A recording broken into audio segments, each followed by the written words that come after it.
Hello and welcome to In Depth. I'm Teena Jha. On the 12th of May, Karnataka will elect a new government. The state that has three leading players, the ruling Congress, the BJP and the JDS. All of them campaigning aggressively across the length and breadth of the state. For the Congress, retaining the state is crucial since it is the largest of just three states it is currently in power. For the BJP, winning the state will not just swell its kitty but also boost its morale ahead of the 2019 Lok Sabha battle. In today's edition of In Depth, we take a look at the key issues that dominate the elections in Karnataka, who the lead players are and what is at stake for them in the state.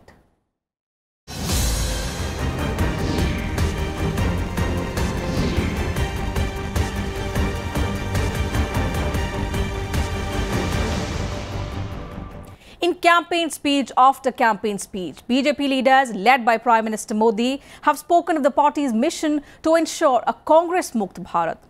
Winning the Karnataka Assembly elections will move them one step more decisively closer to achieving this end. For the Congress and also the JDS, the elections are an existential battle.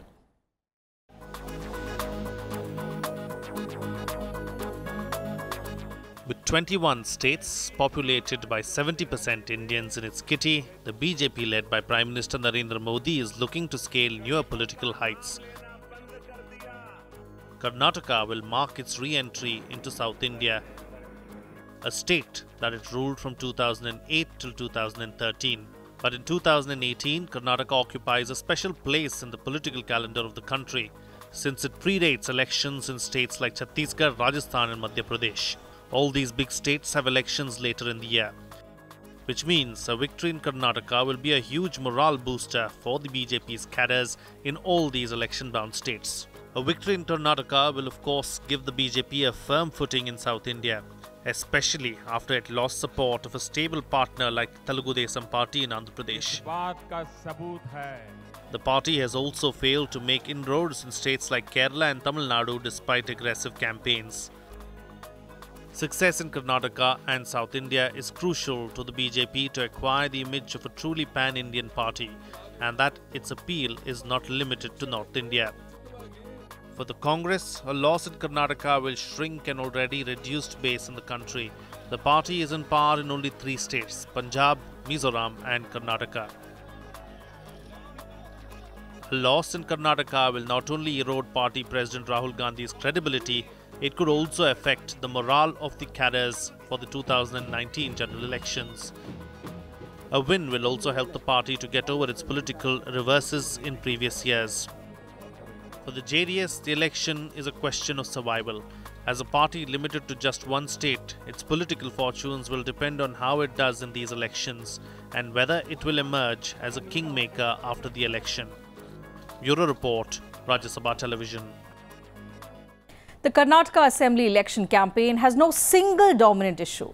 Multiple issues are vying for attention of the voters, some of which are mentioned in the election manifestos of political parties. In this report, let's understand the issues that have taken center stage in Karnataka this time around.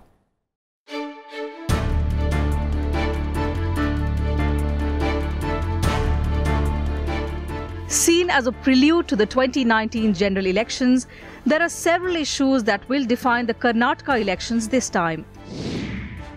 Agrarian distress being the foremost one. According to the National Crime Records Bureau, about 2,729 farmers committed suicide in Karnataka between 2014 and 2016. No wonder all political parties have consistently highlighted this issue in their campaigns.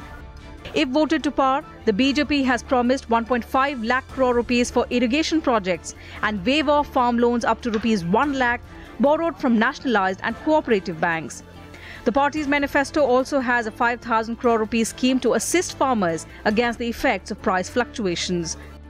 The Congress manifesto promises to improve farm productivity, reduce costs and increase price stabilization. The third party in the fray, the JDS, has also promised farm loan waiver within 24 hours of taking oath if elected to power. The second major issue is the Kannada pride. Incumbent Chief Minister Siddaramaiah was the first to kick off the theme by speaking of a separate flag for the state, questioning the use of Hindi signage in the state, particularly in Bengaluru, and notified Lingayats as a separate religious community with minority status. Prime Minister Narendra Modi also highlighted the issue in an election speech. He spoke of the apathy towards Field Marshal Cariappa and General Thimmayya, two of the greatest military heroes from Karnataka by previous Congress governments. Shortage of water in Karnataka, especially in IT hub Bengaluru, is another big issue. According to the 2011 census, water demand in Bengaluru alone was about 18,000 million cubic feet of water for a population of about 8.5 million, but the shortfall was 5.8 TMCs. By 2031, the shortfall is expected to grow to 10.7 TMCs. BJP's chief ministerial candidate B.S. Yedurappa is hoping for a favourable agreement with the BJP government in Goa regarding sharing of the Mahadai river water. Both the BJP and the Congress have made significant promises to improve irrigation in Karnataka in their election manifestos. While the Congress promised to spend 1.25 lakh crore rupees on irrigation over the next 5 years and create an agricultural corridor, the BJP said it will reserve 1 lakh crore rupees for irrigation projects and provide lift irrigation projects in Shikaripura. The incumbent Congress government in Karnataka finds itself on the defensive on the law and order situation in the state. Incidents like the stabbing of Karnataka Lokayukta P. Vishwanath Shetty, murder of rationalist M.M. Kalburgi and journalist Gauri Lankesh, and growing crimes against women have brought criticism for the state government. Nepotism was highlighted as another issue in Karnataka by the BJP. Prime Minister Modi kicked off his campaign trail in the state with a blistering attack on what he called the 2+1 and 1+1 formula, referring to Congress leaders and their kin getting tickets from the party. In fact, in an attempt to drive home the nepotism charge, BJP CM candidate B.S. Yedurappa's son B.Y. Vijendra was denied a ticket from the Varuna constituency. Although the Congress launched a counter-attack on the BJP after the latter gave 7 tickets to mining baron Janardhan Reddy's extended family. Uneven development in Karnataka is another key factor that will play on the minds of voters when they choose their next government. In Karnataka, the phase of development has a starking contrast.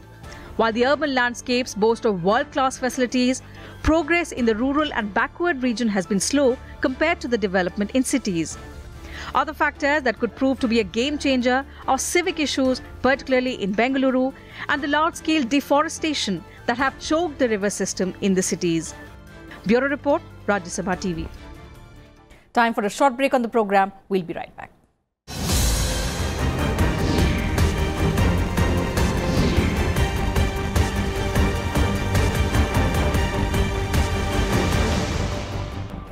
Welcome back. You're watching In Depth on the upcoming Karnataka elections.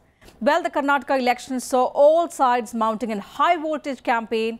Riding on the success in the Northeast, the BJP ran an intensive campaign spearheaded by none other than Prime Minister Modi himself, who focused on every single constituency of the state. The Congress focused on highlighting what it called failures of the Modi government in the past 4 years, while the JDS campaign focused on its key constituencies. Battleground Karnataka saw all the big guns firing to win the war. The Prime Minister took the lead. After successfully turning the campaign in the Northeast, he led the BJP in Karnataka as well. His campaign blitz saw him addressing multiple rallies across the state and interacting with party workers to enthuse them. सबसे अधिक समय कांग्रेस ने राज किया, उसमें भी एक ही परिवार ने राज किया। आपने ऐसा क्या किया कि मेरे देश का किसान कर्ज में डूब गया, उसको आत्महत्या करने के लिए मजबूर होना पड़ा। The campaign saw him accusing the ruling Siddaramaiah government of corruption, being anti-farmer, anti-Dalit and playing divisive politics. ये रुपया सरकार के ही एक मंत्री पर खनन घोटाले का आरोप लगा, इस वजह से उन्हें इस्तीफा भी देना पड़ा। खनन घोटाले के कई आरोपियों को जिन्हें जेल तक जाना पड़ा था, और उन्हें इस बार ये रुपया सरकार टिकट भी बांट रही है। BJP star campaigner Amit Shah and his team shifted base to Bengaluru from New Delhi, a month ahead of the polls. From addressing rallies to leading roadshows and wooing various communities, the party's chief strategist is going all out to win the battle. एक और Bharatiya Janata party है जो नरेंद्र मोदी जी के नेतृत्व में सबका साथ सबका विकास के नारे के साथ आगे बढ़ रही है, और दूसरी ओर कांग्रेस पार्टी है जो समाज के बीच में झगड़ा लगाकर अंग्रेजों की नीति फूट डालो और राज करो की दिशा में आगे बढ़ रही है. The run-up to the Karnataka polls also saw Congress President Rahul Gandhi spearhead the Congress campaign with fresh energy, seemingly unfazed by recent losses in the northeast. He held back no punches in targeting the BJP government for failing to fulfill their promises in the last 4 years. आपने हिंदुस्तान से कहा था कि हर गरीब व्यक्ति को आप 15 लाख रुपए दोगे, आपने 1 रुपया तक नहीं दिया. आपने युवाओं को वायदा किया था कि हर साल आप 2 करोड़ युवाओं को रोजगार दोगे, आपने 1 युवा को रोजगार नहीं दिया. नरेंद्र मोदी जी ने ना रोजगार दिया, ना किसानों की मदद की, ना दलितों आदिवासियों की मदद की. For the first time since August 2016, UPA chairperson Sonia Gandhi hit the campaign trail, addressing a rally in Bijapur. Sonia Gandhi accused the Modi government of discriminating against Congress-ruled Karnataka and questioned his slogan of Sabka Saath, Sabka Vikas. हैरानी की बात ये भी है कि जिन राज्यों में सूखा पड़ा, मोदी सरकार ने उन राज्यों को हजारों करोड़ दिए, लेकिन कर्नाटक के किसानों के घावों पर नमक छिड़कते हुए सबसे कम पैसा दिया. मोदी जी, क्या यही है आपका सबका साथ सबका विकास? The third player, the JDS, said it was confident it will be king and not kingmaker in the Karnataka polls. The party has also ruled out an alliance with the BJP.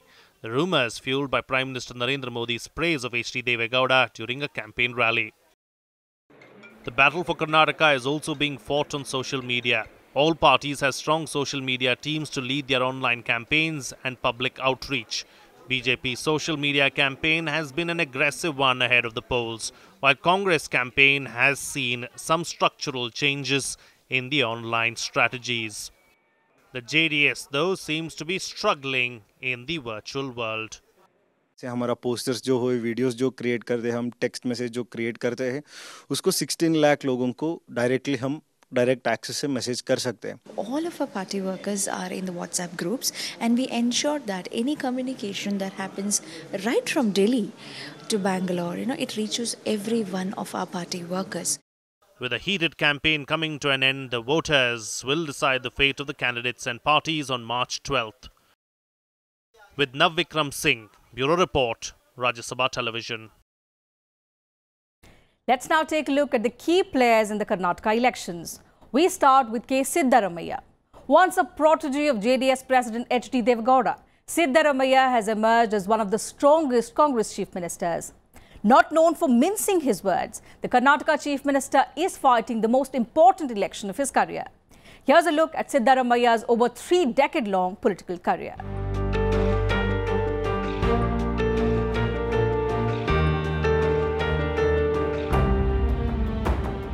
At the close of the 14th Karnataka Assembly, Chief Minister Siddaramaiah earned a unique record, becoming the first Chief Minister in 40 years to complete a full term of 5 years in the state. Siddaramaiah was sworn in as Karnataka's 22nd Chief Minister in 2013 after Congress decimated the ruling BJP, winning 122 of the 224 seats. The victory was remarkable, especially for Siddaramaiah, who joined the Congress less than 7 years ago. Born in a village in Mysore district, Siddaramaiah, influenced by the socialist ideology of Dr. Ram Manohar Lohia, quit his profession as an advocate to pursue a political career. He won the Chamundeshwari seat on a Bharatiya Lokdal ticket in 1983 and later joined the Janata Party, which merged with other parties to become the Janata Dal in 1988.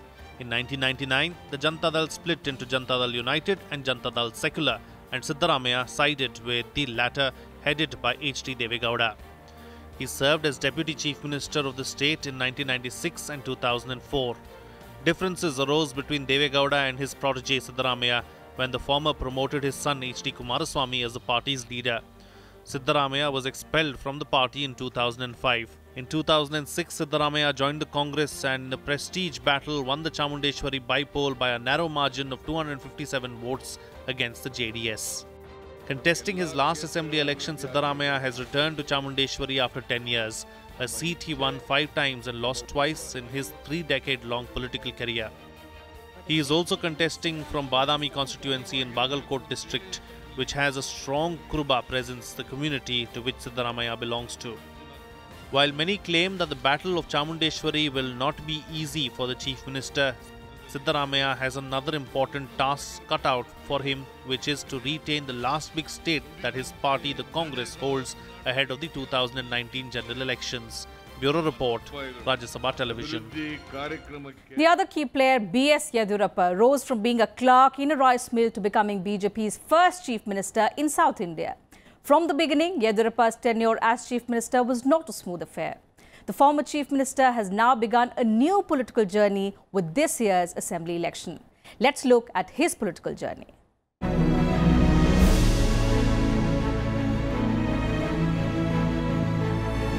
B.S. Yediyurappa became the 19th Chief Minister of Karnataka after leading the BJP to a victory in the 2008 Assembly election. He was the first BJP Chief Minister in a South Indian state. Currently President of the state BJP unit, he is a member of the 16th Lok Sabha and represents the Shimoga constituency. Yediyurappa's tenure as Chief Minister saw much controversy. He was himself jailed for several cases of alleged illegal denotification of land in and around Bangalore. Alleging ill treatment by the BJP High Command, Yediyurappa left the party and formed the Karnataka Janata Paksh. However, in 2014, he merged it with the BJP. Being associated with the Rashtriya Swayamsevak Sangh since his college days, Yediyurappa's public service started when he was appointed secretary of the Sangh's Shikaripur unit in 1970. In 1985, he became the president of BJP Shimoga district unit, later becoming the state president in 1988. He was first elected to the lower house of the Karnataka legislature in 1983 and has since represented the Shikaripura constituency 6 times. Despite losing the 1999 assembly election, the BJP nominated him to become a Rajya Sabha member. Yediyurappa was re-elected in 2004 and became leader of opposition in the Karnataka Assembly during the chief ministership of Dharam Singh. Yediyurappa's first stint with power came when he helped the Janata Dal secular leader H.D. Kumaraswamy to bring down the coalition government headed by Dharam Singh and form an alternative government with BJP. They made an agreement that Kumaraswamy would be the chief minister for the first 20 months, after which Yediyurappa would become the chief minister for the remaining 20 months. However, due to differences between the two, Yediyurappa and all the ministers from his party resigned, and on 5th October, the BJP formally withdrew support to the Kumaraswamy government. Campaigning for the upcoming Karnataka polls is in full swing, and the BJP has chosen B.S. Yediyurappa as its chief ministerial candidate. Bureau Report, Rajya Sabha TV. And the third prominent face of Karnataka election is H.D. Kumaraswamy. He was the 18th chief minister of the state. If no party wins a majority in the state, he will be the man who could play kingmaker. Supporters of H.D. Kumaraswamy know him as Kumar Anna. The son of former Prime Minister H.D. Devegowda, he was Karnataka's chief minister from 2006 to 2007. He headed the Janata Dal Secular's Karnataka unit and is once again the chief ministerial candidate of the party. H.D. Kumaraswamy was born on the 16th of December 1959 in Hardanhalli of Hassan district. His initial studies started in Hassan, after which he graduated from Bangalore. Although he inherited politics from the family, but his family considers itself as farmers.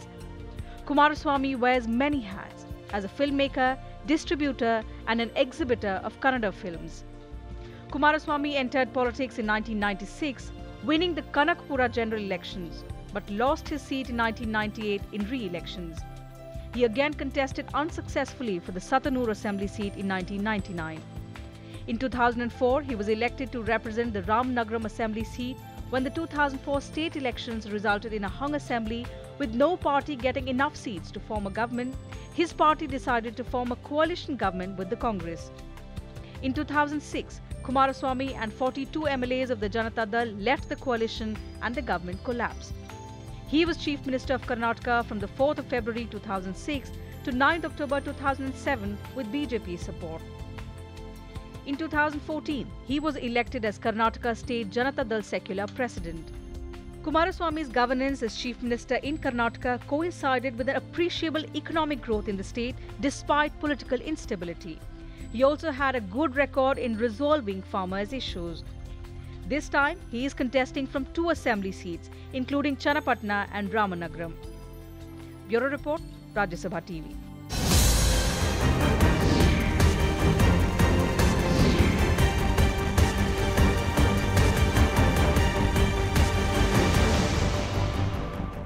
And that's it from us in this edition of In Depth. We'll see you same time tomorrow with a focus on another subject. Thanks for your time.